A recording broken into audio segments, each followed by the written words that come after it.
ഭാരതീയ ഭാഷയിൽ പറഞ്ഞാൽ ശിലാപ്രയാണം ആണ് കഴിഞ്ഞത്.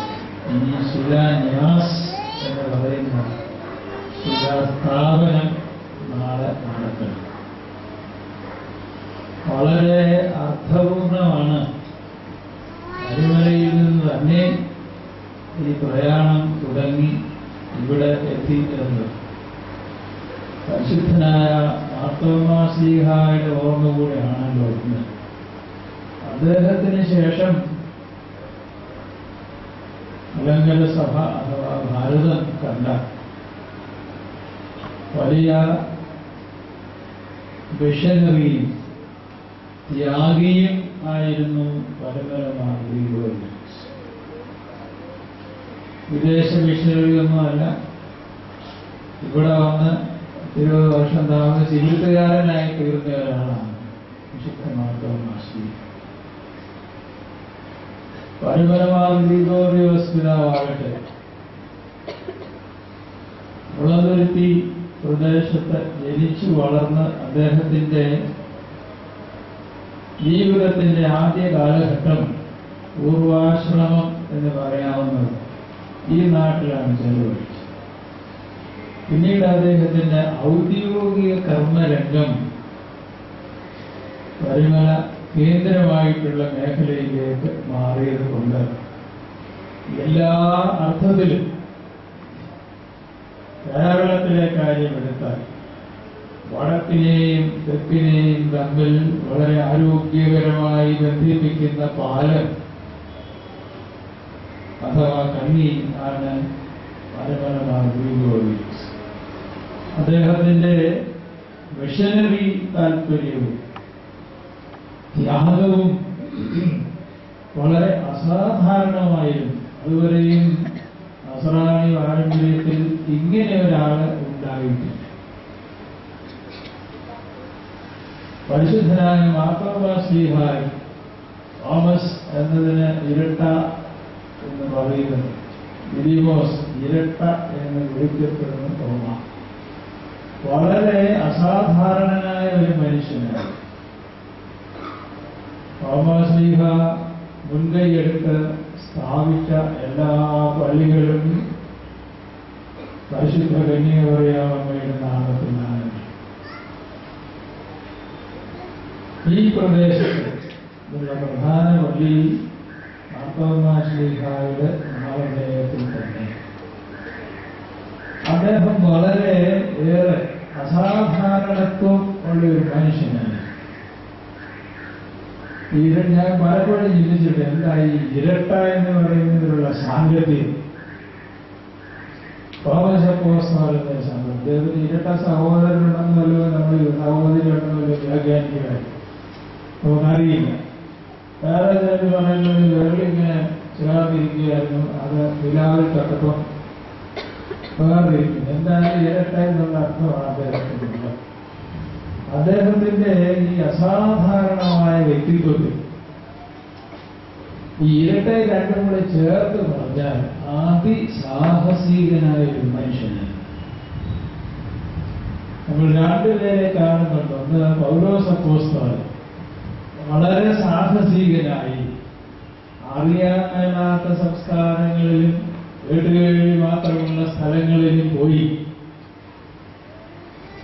സുവിശേഷം പറയാൻ അദ്ദേഹത്തിന് അതീവ താല്പര്യമുണ്ടായിരുന്നെങ്കിൽ ഈ തോമസ് അപ്പോസ്തലനെയും നിർവചിക്കേണ്ടത് സാഹസികതയുടെ പ്രതീകം എന്നാണ്.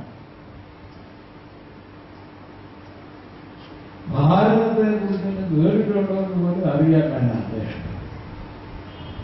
എന്നാൽ പെന്തക്കോസ്തി നാളിന് ശേഷം ശിഷ്യന്മാർക്ക് ലഭിച്ച അസാധാരണത്വം വന്നിട്ടവരിൽ തോമസ് അപ്പോസ്തലനും ഉണ്ടായിരുന്നു.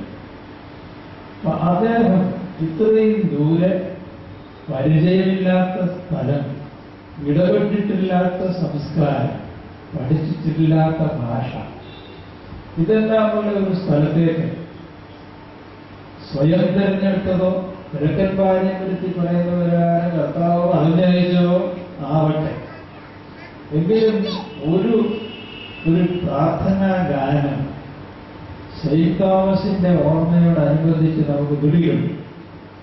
അതിൽ പറയുന്നത് തോമസ് അപ്പോസ്തലൻ പറഞ്ഞു, ശിഷ്യന്മാരായ സഹോദരന്മാരോട് പറഞ്ഞു, എന്റെ കൂട്ടുകാരെ ഉള്ള ആളുന്നു ഈ ഇന്ത്യ എവിടാണെന്നൊന്നും അറിയാനല്ല, ഭയന്നൊന്നു മനസ്സിൽ, എങ്കിലും കർത്താവ് പറഞ്ഞേച്ചത് പോയേക്കാമെന്ന് പറയുന്ന ഒരു പാട്ട്.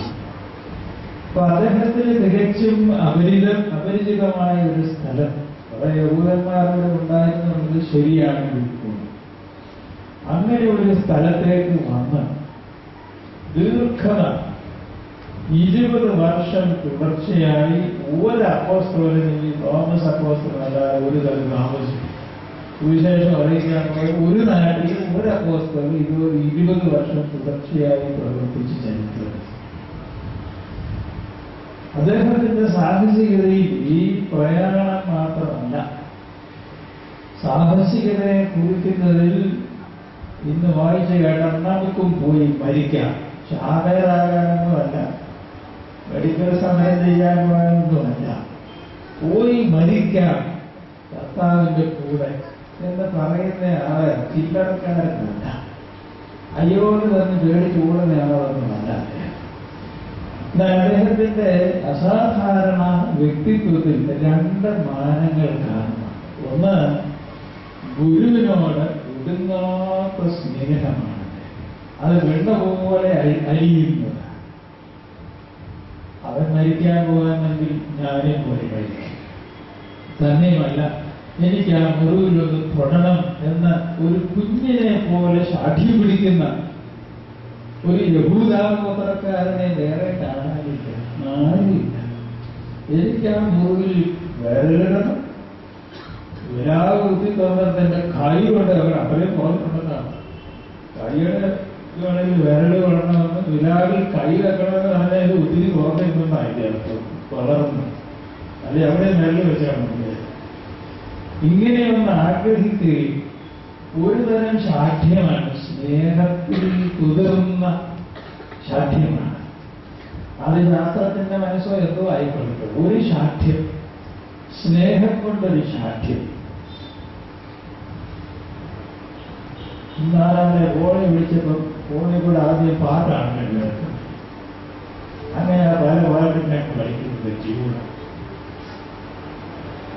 ഒത്തിരി സ്നേഹിച്ചവരെല്ലാം ഒത്തിരി ഓരോന്നിരുന്നാണ് ആ പാട്ടിന്റെ സാരാംശം. ബാക്കിയൊന്നും ഞാൻ ഓർക്കുന്നു, എവിടെ നിന്നുള്ള പാട്ട് പറഞ്ഞ് എനിക്കറിയാമില്ല.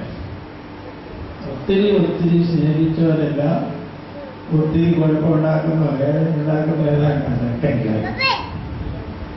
സ്നേഹത്തിൽ നിന്നുണ്ടാകുന്ന വേദനയുണ്ട്. അതാണ് യഥാർത്ഥമായ വേദന. കയ്യെ ഒട്ടുകൂടി ഉള്ളുകൊണ്ടുണ്ടാകുന്ന വേദന. സ്നേഹത്തിൽ നിന്ന് ഉതിരുന്ന വേദനയാണ് ഹിരിയുന്ന വേദന എന്നൊക്കെ പറയാം. തോമസ് അപ്പോസ്തലന് അദ്ദേഹത്തിന് ഗുരുവിനോട് അസ്തമിക്കാത്ത സ്നേഹമാണ്. എനിക്ക് ആ ഗുരുവിൽ തൊട്ടേ വയ്യ. കൊച്ചു പിള്ളേരെ, കുഞ്ഞുങ്ങളെ അമ്മയുടെ അപ്പൻ്റെ അടുത്ത് മാറ്റി പറഞ്ഞ് അവരിങ്ങനെ ഭയങ്കരമായിട്ട് നിലവിളിക്കും. എനിക്ക് അവിടെ തന്നെ ഇരുന്നിട്ടുണ്ട്, വേറെ ഒന്നും വേണ്ട. ഇങ്ങനെ സാക്ഷ്യം പിടിക്കുന്ന ഒരു കുഞ്ഞിന്റെ നിഷ്കളങ്കമായ സ്നേഹത്തിന്റെ നിർബന്ധം ഇദ്ദേഹത്തിന്റെ വ്യക്തിത്വത്തിന്റെ ഒരു ഭാഗമാണെങ്കിൽ, മറുഭാഗത്ത് കാരിരുമ്പിന്റെ കരുത്താണ്. പോകാം, ഇവിടെ പോയി ചാകാം എന്ന് പറയുന്ന സാഹസികനാണ് തോമസ്. അപ്പൊ 2 കാര്യം, ബസേലിയോസ് ഗീവർഗീസ് രണ്ടാമൻ ബാവ ഇവിടെയുണ്ട്. ഇദ്ദേഹത്തിന്റെ സ്വഭാവത്തിൽ ഇങ്ങനെ 2 വശങ്ങളുണ്ടായിരുന്നു. ചരിത്രം അറിയാവുന്നവരെ തന്നുകൂടാ. നമ്മുടെ ഉരുപുള്ളി പോലിക്കാരൻ ശ്രീമാൻ ജോയിസ് തോട്ടക്കാരാണ് ഈ വാർത്തയൊക്കെ ലോകം മുഴുവൻ എത്തി സഭാവാർത്തകൾ അറിയാൻ തന്നതാണ്. ഇനി ഭർത്താവെന്ന് പറയത്തില്ല, വളരെ പരമശ്രീയായിട്ട് ഒരുപാട് സുശക്തനാണ്. അദ്ദേഹം ഇമാതിരി വാർത്തകളെല്ലാം ലോകം മുഴുവൻ എത്തിക്കും. അതിന്റെ പേരിൽ ഞങ്ങൾക്കുള്ള സെയിന്റ് തോമസിന്റെ പേരിലുള്ള നന്ദി ജോയിസിനെ അറിയിക്കും. ഈ സ്ഥിതിയിൽ ഭാവായിക്ക് അലിയുന്ന ഒരു മനസ്സ് ഒരു ഭാഗത്ത്, മറുവശത്ത് കടുകട്ടിയുള്ള മനസ്സ്. ഭയങ്കരമായിട്ട് കോപിക്കും, ദേഷ്യക്കും, തുല്യമായിട്ട് തട്ടി കൂട്ടുകയൊക്കെ ചെയ്യും. കുർബാനയൊക്കെ എന്തെങ്കിലും തെറ്റിച്ച് പോയൊക്കെ അടി കിട്ടുകയും. പക്ഷേ അലിയുന്ന ഒരു മനസ്സ്. കോട്ടയം ഭദ്രാസനത്തില് ഒരച്ഛൻ അധികം പ്രായത്തിൽ തന്നെ മരിച്ചു. അച്ഛനെയും 2 കുഞ്ഞുങ്ങളുമുണ്ട്. അപ്പൊ അച്ഛൻ്റെ ശവസംസ്കാരം എല്ലാം കഴിഞ്ഞ് കുറെ കഴിഞ്ഞ് വലിയ ഭാഗമായി കാണാൻ വന്നു. കല്ലാശ്ശേരി ഭാഗമായി കൊച്ചമ്മയും പിള്ളേരെയും കൂടെ കണ്ടു. അവർ കഴിഞ്ഞിട്ട് അവർ വരുന്നു. കുറെ കഴിഞ്ഞിട്ട് കാണുന്നില്ല. ചെന്ന് നോക്കിയപ്പോൾ പൊട്ടി കരഞ്ഞുകൊണ്ടിരിക്കുകയാണ്. അവർ ചോദിച്ചോട് പറഞ്ഞു, എനിക്കിത് കണ്ടിട്ട് സാധിക്കുന്നില്ല. അപ്പൊ ഇങ്ങനെ ഒരു വശം ഇവർക്കുണ്ടായി. പല സഭാകാര്യങ്ങളിൽ വളരെ വിഷമം പിടിച്ച രംഗങ്ങൾ അദ്ദേഹത്തെ കാണിക്കും. അദ്ദേഹം ഇങ്ങനെ കൗതുകം കാണിക്കുന്നതാണ്. ആരോടൊന്നും പറഞ്ഞു. അപ്പൊ അങ്ങനെ ഒരു വശമുണ്ട്. മറുഭാഗത്ത് കരുത്തനാണ്. 2 പിള്ളേരെ ജോലിക്ക് ഞാൻ ചെറുപ്പക്കാരൻ ഭൂമോളിൽ നിന്നാണ് ചേർന്നത്. കുണ്ടറ സ്കൂളിൽ ജോലിയില്ല. അഭ്യസ്തരായ 2 പേര് വാകാരെടുത്തിരുന്നു. അദ്ദേഹം ഇരിക്കുക. അപ്പൊ ഇവര് വാതിൽ കൂടെ വിളിച്ചിട്ടുണ്ട്. അതിലെ കയറി വന്നു. ഇവരിങ്ങനെ വരുന്ന കാണുമ്പോൾ അദ്ദേഹം ചോദിച്ചു, ആരാണെന്ന് ചോദിച്ചു. 2 കൂടെ ഭയങ്കര താഴെ. അപ്പൊ ഇങ്ങനൊരു വയസ്സ് കഴിച്ചു വേറെ കാണുമ്പോഴേ പേടിയാണ്. അതിന്റെ കൂടെ ഈ കുടിമുഴക്കം പോലൊരു ചോദ്യങ്ങളായിരുന്നു. 2 പേരും നിലപറിച്ചു. പിന്നെ വെള്ളമെല്ലാം കഴിച്ച് എഴുതി എന്തിനാവും പിന്നെ പറഞ്ഞു ഇങ്ങനെ ജോലിക്ക് വന്നു. അതെടുത്തോണ്ട് എഴുതി 2 പേർ കൊടുത്ത് ജോലി കിട്ടിയെന്നില്ല. അപ്പൊ നല്ല കരിങ്കല്ല് പോലെയുള്ള ഒരു ഭാഗവും വെള്ളം പോലെ അരിയുന്ന മറ്റൊരു കണ്ണുനീരിന്റെ ഭാഗവുമുള്ള 2 വശമാണ് അദ്ദേഹത്തിനുണ്ടായിരുന്നു. അദ്ദേഹത്തിന്റെ ഗുരുവിന് ഉണ്ടായിരുന്നു തന്നെ എന്റെ വിശ്വാസം. തോമസ് അപ്പോസ്തലൻ അദ്ദേഹം ഇംഗ്ലീഷിൽ മെറ്റൽ എന്ന് പറയും. കരുത്താണ്, മനസ്സിന്റെ കരുത്താണ് ഈ മെറ്റൽ എന്ന് പറയും. യഹൂദാഗോത്രക്കാരൻ തന്നെ ചിന്തയാണ്. യൂദായുടെ സിംഹം എന്ന് പറഞ്ഞാൽ ആ വാക്ക് ധ്വനിയിൽ തന്നെ ഉണ്ട്. അദ്ദേഹം അസാധാരണ മനുഷ്യനാണ്. യൂദായുടെ സിംഹം, അതാണ് തോമസ് അപ്പോസ്തലൻ. അപ്പൊ അദ്ദേഹത്തിന്റെ സ്വഭാവത്തിൽ അങ്ങനെ ഒരു ഭാഗമുണ്ട്. മറുഭാഗത്ത് ഈ ഗുരുവിനോടുള്ള സ്നേഹം. യോഹന്നാൻ പറയും യേശു സ്നേഹിച്ച ശിഷ്യൻ എന്നൊക്കെ പറയും. ശരി തന്നെയാണ്. പക്ഷേ അത് പ്രകടിപ്പിക്കുന്ന ഒരു സ്നേഹമായിരുന്നെങ്കിൽ ഷേക്സ്പിയർ ഞാൻ എഴുതി, she never told her love As You Like It or not. She never told her love. സ്നേഹമാണെന്ന് പറയുന്നത്. അങ്ങനെ ഒരാളായ തോമസ് അപ്പോസ്തലൻ അഗാധമായ സ്നേഹം പ്രകടിപ്പിക്കുകയില്ല. വിദ്യാഭ്യാസ വിചക്ഷണന്മാർ പറയും കൊച്ചു പിള്ളേരോട് സ്നേഹമുണ്ടെന്ന് കാണിക്കണോ വേണ്ട. ചില അമ്മയുടെ സ്നേഹമൊക്കെ മനസ്സിലിരുന്നേറ്റാൽ മതി. അതങ്ങനെ കൂടുതൽ പ്രകടിപ്പിച്ചാൽ അത് നിലത്ത് നിൽക്കുകയായിരിക്കും പറയും. പക്ഷേ പ്രകടിപ്പിച്ചില്ലെങ്കിലോ തുള്ളികളെടുത്ത് കൊച്ചിട്ട് 2 വീക്ക് വെച്ചുകൊണ്ട് അപ്പൊ കുഞ്ഞു കരഞ്ഞു. എന്നിട്ട് ചോദിക്കുകയാണ്, അമ്മയെ പറഞ്ഞ എന്നോട് സ്നേഹമുള്ളത് പിന്നെ എന്നെ തട്ടിയത് എന്റെ ഉത്തരം ഉണ്ടാക്കാം. നമുക്ക് ഉത്തരം പറയാനാവാത്ത ചോദ്യമാണ്. അതുപോലെ തോമസ് അപ്പോസ്തലൻ സ്നേഹം ഉള്ളിൽ നിറഞ്ഞ് കവിഞ്ഞ് ഒഴുകും. പക്ഷേ അതങ്ങൾ മറ്റുള്ളവരെ പോലെ പരസ്യമായിട്ട് പ്രകടിപ്പിക്കാൻ പോകാത്തത് കൊണ്ടാണ് ജീവിക്കാൻ മുതലിൽ പൊട്ടേ സാധ്യത. ഇങ്ങനെ പറഞ്ഞ ഒരാളിന്റെ മക്കളാണ് നാം, മറക്കരുത്. തോമസ് അപ്പോസ്തലൻ 20 വർഷം ഇവിടെ താമസിച്ചു എന്നാണല്ലോ ചരിത്രം. അദ്ദേഹം സമാധിയായ സ്ഥലം ആരോ ഉണ്ട്. നമുക്ക് അവിടെ തീർത്ഥാടകരായി പോയി കുമ്പിട്ടേച്ച് തിരിച്ചു പോരാ എന്നൊരു ഗതികേടാണ് ഉള്ളത്. അവിടെ പോയി കുമ്പിട്ടേച്ച് പോരാ. 2 പ്രാവശ്യം ആണല്ലോ അവിടെ ബസിലിക്കായാലും ഒക്കെ പോയേച്ച് പോരാ. മുമ്പ് കാലങ്ങളിൽ ഇവിടുന്ന് പോകുമായിരുന്നു. തീർത്ഥാടകർ നടന്ന് ഈ മലയൊക്കെ താണ്ടി കലാമിന എന്ന് ചിന്നവന എന്നൊക്കെ പറയാൻ പോകുമായിരുന്നു. അവർ നമ്മളെ പോലെ തന്നെ പോയിരിക്കും പോരും. ആരോടെ കരുണാനിമനൊക്കെ ഇട്ടില്ല. അല്ലെ വേറെ നിലനിർത്തെ പോലും ആയിരിക്കത്തില്ല. നേരെ പതിവ് നമുക്കുണ്ടായില്ല. ഈ വിശുദ്ധ ദിവസം തോമസ് അപ്പോസ്തലൻ മരിച്ച ദിവസം അല്ല എന്ന് അറിയാമല്ലോ. ഇന്ത്യയിൽ നിന്ന് സെയിന്റ് തോമസിന്റെ പൂജ്യമായ സുവിശേഷിപ്പുകൾ അദ്ദേഹത്തിന്റെ അസ്ഥിയും മറ്റും അവിടുന്ന് എടുത്തുകൊണ്ട് സ്വന്തക്കാരോ നാട്ടുകാരോ സ്വന്തക്കാരോ വീട്ടുകാരോ വന്ന് കൊണ്ടുപോയി എന്നൊരു ചരിത്രം നമ്മൾ കേട്ടിട്ടുണ്ട്. അതിനെ നമ്മൾ ആഘോഷിക്കുകയാണ്. ഞാനിങ്ങനെ രസമായിട്ട് ചിന്തിക്കും. പെന്തിക്കോസ്ത് കഴിഞ്ഞ് വരുന്ന വെള്ളിയാഴ്ച എല്ലാവരും സ്വർണ്ണ വെള്ളിയാഴ്ച ശിഷ്യന്മാർ പറഞ്ഞത് സ്വർണവും ഇല്ല വെള്ളിയും ഇല്ല എന്ന് പറഞ്ഞാൽ നമ്മൾ അതിനെ വിളിക്കുന്നത് സ്വർണ്ണ വെള്ളിയാഴ്ച. തോമസ് അപ്പോസ്തലന്റെ വിശേഷിക്കും ഈ നാട്ടിന് അവകാശപ്പെട്ടതാണെങ്കിൽ ഇവിടെ എടുത്തുകൊണ്ട് പോയതിനെ നമ്മൾ പെരുന്നാളായിട്ടാണ് അല്ലേ? ചോദിച്ച് എന്നാ എഴുതിയൊക്കെ എനിക്കറിയാൻ തന്നെ. എങ്കിലും ആരാണ് നമ്മൾ ആർക്കും ആഘോഷിച്ചുകൊണ്ടിരിക്കുന്നത്. അദ്ദേഹത്തിന് ഇപ്പൊ അവിടെ നിന്ന് പറയാനൊന്നുമില്ല. MC2 എന്ന് പറയാം അവിടെ മദ്രാസ് ചെയ്യുന്നത്. അവരുണ്ടായ മണ്ണൂടെ ഒരു കാര്യമുണ്ട്. അവരല്ല കാത്തലിക് ചർച്ച് സെയിന്റ് തോമസിന്റെ അദ്ദേഹത്തിന്റെ കല്ലറയാണെന്ന് പറയപ്പെട്ടിരുന്ന ബസിലിക്കായുടെ അകത്തിൽ ഇത്രയും സ്ഥലം കെട്ടിയിട്ടിരുന്നു. അവര് അവിടുത്തെ മണ്ണ് അതുപോലെ വായി എടുത്ത് പാക്ക് ചെയ്ത് ഇന്ത്യയിലുള്ള എല്ലാ കത്തോലിക്കാരുടെ ആവശ്യത്തിനും കൊടുത്തുകൊണ്ടു അവിടെ ക്ലോസ് ചെയ്യുകയും ചെയ്യും. ഇപ്പോൾ ക്ലോസ് ചെയ്ത് തിരിയിലായപ്പോൾ സെന്റ് തോമസിന്റെ ലാസ്റ്റില് നമ്മുടെ കാര്യങ്ങൾ അതെന്തോ ആവട്ടെ. എങ്കിലും ഈ നൂറ്റാണ്ട് 21ാം നൂറ്റാണ്ട് ഞാൻ ഈ പറഞ്ഞ രണ്ട് കാര്യങ്ങൾ ദുർബലതയുള്ളവരായിരുന്നു. കാറ്റ് നാടുന്നതെന്നല്ല, കനലുറപ്പുള്ളവനായിരുന്നു. വടകേട്ടിനെപ്പോൾ ഞാൻ അദ്ദേഹത്തിലൂടെ മല്ലപ്പള്ളിക്കാരന്റെ മധ്യതിരുവിതാംകൂറുകാരന്റെ കരളുറപ്പതിയാണ് നാട്ടുകാരനായതൊന്നുമില്ല, കരളുറപ്പുള്ളവനായിരുന്നു. ദൃഢതയുണ്ട് അദ്ദേഹത്തിന്റെ വ്യക്തിത്വം. ആരും നോക്കിയാലും പിടിച്ച് കൊടുക്കാൻ പറ്റത്തില്ല. എല്ലാവരും കണ്ട് നിനക്ക് വിചോദിച്ചാൽ പോരായെന്നൊക്കെ ചോദിച്ചാൽ നോ, എനിക്ക് കാണണം തൊടണം എന്നൊക്കെ പറയണമെങ്കിൽ നല്ല ദൃഢമായ വ്യക്തിത്വമുള്ള ആളാണ്. മോണവ്യക്തിക്കാര് അങ്ങനെയായിരിക്കും. അതിൽ പോയി പലവണ്ണം വഴക്കുകൊണ്ടൊന്നുമല്ല ഞാൻ പറയുന്നത്.